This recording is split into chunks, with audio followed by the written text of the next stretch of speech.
دکھایا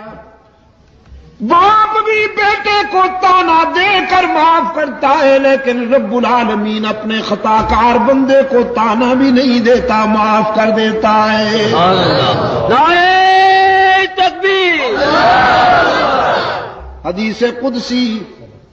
رحمت عالم صلی اللہ علیہ وسلم نے فرمایا، میرا رب کہتا ہے جب کوئی بوڑھا گناہگار شرمندہ ہو کر میرے در پہ آئے، وہ بوڑھا جس کی جوانی چونچلوں میں گزری، جس کا شباب علل تللو میں گزرا، نشہ تھا شباب کا، ترنگ تھی جوانی کی، دولت کی مستی تھی، برادری اور پارٹی کا غرور تھا، رگوں میں گرم گرم خون کی روانی تھی، دولت کی فراوانی تھی، ساری زندگی بغاوت میں گزار دی، ایک بار بھی میرے در پہ سجدہ ریز نہیں ہوا، نامہ اعمال میں ایک بھی سجدہ نہیں، ایک بھی نیکی نہیں، لیکن اب زندگی کی شام ہو گئی، آنکھوں سے بینائی چلی گئی، کان سماعت سے معروم ہونے لگے، زبان میں لکنت آ گئی، دانت گر گئے، سر کانپنے لگا، بالوں میں سفیدی اتر آئی، بیماریوں نے یلغار کر دیا، معدہ کچھ ہضم نہیں کرتا، کمر جھک گئی،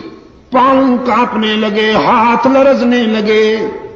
اولاد نے بھی نگاہیں پھیر لی، لوگوں نے بھی رخ پھیر لیا،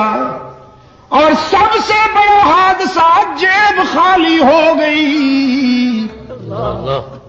ساری دنیا سے مایوس ہو کر یہ بوڑھا باغی، یہ بوڑھا گناہگار رات کے اندھیرے میں سب سے چھپ کر اللہ کے در پہ روتا ہوا آتا ہے کہ تنگ دستی کے جو عالم میں گھبراتا ہوں، پر درے غیر پہ جاتے ہوئے شرماتا ہوں، ہاتھ پھیلانے میں محتاج کو غیرت کیسی،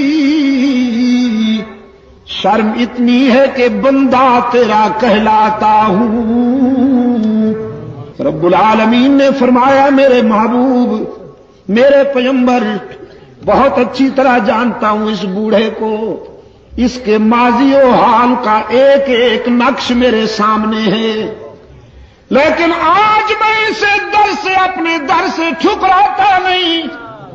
مایوس نہیں جانے دیتا کہ مجھے اس کے سفید بالوں سے حیا آ جاتی ہے کہ اگر میں بھی اسے ٹھکرا دوں تو کہاں جائے گا، یہ بھول گیا میں کیوں ٹھکراؤں۔ ہاں بیٹا، چھوٹا سا بچہ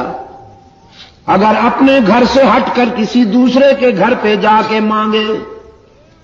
پڑوس کے دروازے پہ کھڑے ہو کر مانگنے لگے، تو پھر ماں یہ تو نہیں کہتی کہ جاؤ اسی گھر میں رہو، تم نے ان سے مانگا کیوں، ان کے دروازے پہ گئے کیوں؟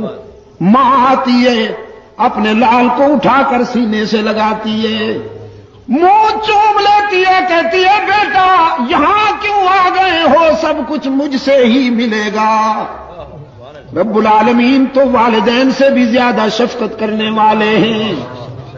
والدین بھی اپنی اولاد پر اتنی شفقت نہیں کر سکتے جتنا محمد کا خدا اپنے بندوں پہ شفیق اور رحیم ہے۔